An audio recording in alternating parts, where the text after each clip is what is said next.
If there's one constant in the various seas of entertainment that we choose to enjoy, it's that no franchise is immune to moving either farther forward or backward in the timeline in order to milk every last possible storyline from it. I was going to mind milking, I just think that that could be used badly in the internet. I'm just going to leave that alone.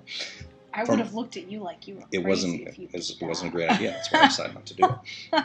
From excellent additions to the lore of their respective series, like Star Wars Tales of the Jedi is a great example of that, or essential gaming experiences like Halo Reach, prequels have proven time and time again that in the right hands, they can be both commercially successful as well as critically acclaimed. Performing a time jump to the past can give us the opportunity to learn even more about our favorite characters and the worlds that they occupy, but there is also a curious dynamic that exists in exploring these launching points.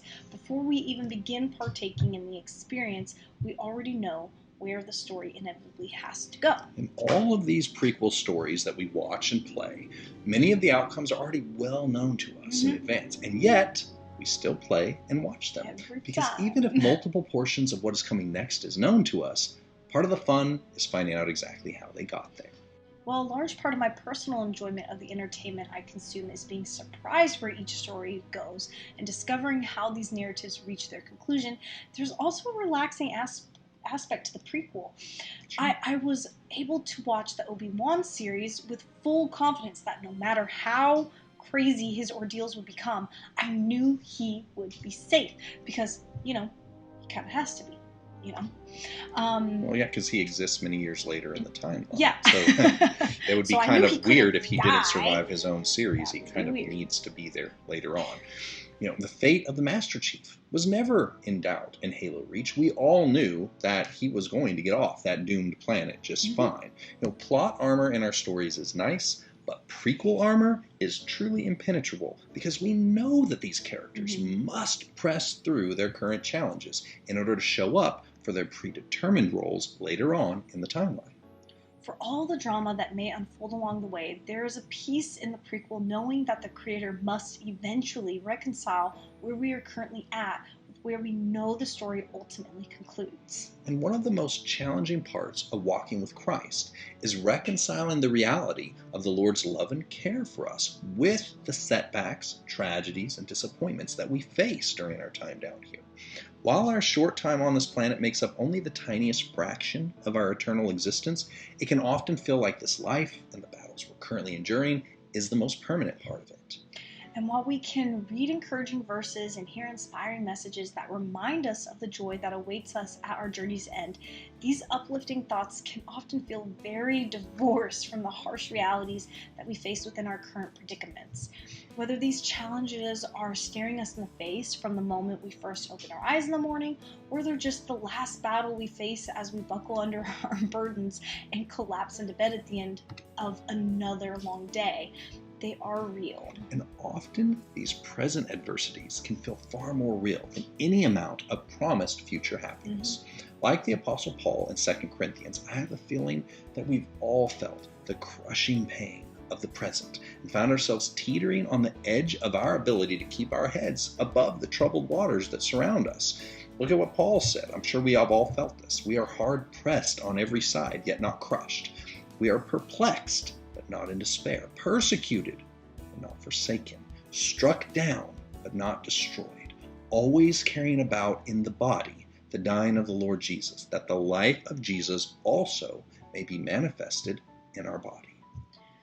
The truth is that we're all starring in the prequel to an eternal story. As the author and finisher of our faith, the Lord has already planned for all things to work together for the good of all who are called according to his purpose. But much like watching our favorite heroes endure fresh challenges in their prequel stories, knowing the eventual outcome doesn't make it any less stressful to watch them in their current predicament and wonder how they will survive and get to the future that they're destined to fulfill. I knew going into Tales of the Jedi that Ahsoka Tano grows up to become a powerful Force wielder. But I was still on the edge of my seat as I watched the infant version of her get kidnapped by a vicious predator. Even when we know that there is a predetermined outcome to the stories we're watching and playing, our emotions in those moments can override our most rational thoughts and cast doubt on what we know to be true. So what is the point of these prequel experiences that we endure in life? Why does the Father allow these storms to come if he is the Lord of the wind and the waves? The truth is that sometimes the Father chooses to calm the storm that we're in, and other times he calls for us to come to him and walk across these troubled waters. And on many occasions, he simply reminds us that while this current leg of our journey will result in a shipwreck, it will, he is still in total control of the final outcome if we will hold on to him in faith. Yeah, Paul had shipwrecks all the time. It's just kind of the way a lot of his voyages ended. And that is the most consistent part of what Jesus asked each time he demonstrated his power over the battles that we are facing during the storms his followers faced during this time on earth. Whether it was when he was sleeping in the boat or whether he was walking on the water, he was asking them, will you reach out to me in faith? Or will we recoil in fear? Christ's mastery over all of those storms was never in question. The same way they're not in question for the storms we face. Our ability to see him as the master, regardless of how he chooses to resolve it, that is the point of each of these lessons. He demonstrated that he is capable of calming the storms in a variety of ways so that we can place our complete trust in him. Even in those times when he doesn't choose to calm them, he simply saves us from within them. Our peace cannot come from what he does to our storms. It must come from understanding that we're currently in the prequel of a story that he has written. A story that already has a predetermined ending. Christ's complete victory that he is sharing with all who have placed their faith in him. When watching or playing a prequel story, I can relax knowing that the main character will overcome the overwhelming and seemingly inescapable challenges that they are currently facing, even if things aren't looking up at the moment.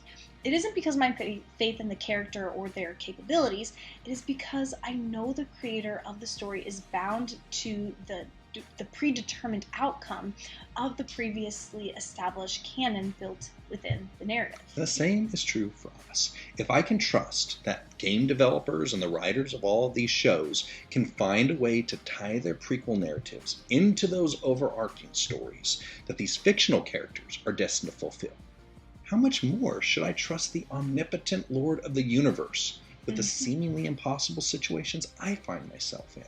The way he chooses to resolve my present turmoil may not be the same way he addresses it with you or with others. It may not even occur in the same way he has solved my previous problems. He may calm the storm, ask me to come out and walk to him in the midst of the storm, or simply guide me to endure it and trust that I will safely make it to the other side. But that's the great thing about knowing the one who's writing this prequel story that I'm in. I know he will be faithful to see me through to the other side of it because he promised. As both Peter and Paul would share in their reflections about the storms that they face, if we will place our faith in the Lord and walk in obedience through whatever prequel storms in life we are currently facing, the Lord will be faithful to bring us through to the end game that he has promised to each of us as well. We can have peace in the prequel, no matter how crazy these storms in life get, because we know how the story ends for all who have put their trust in him, an eternal victory beyond our comprehension.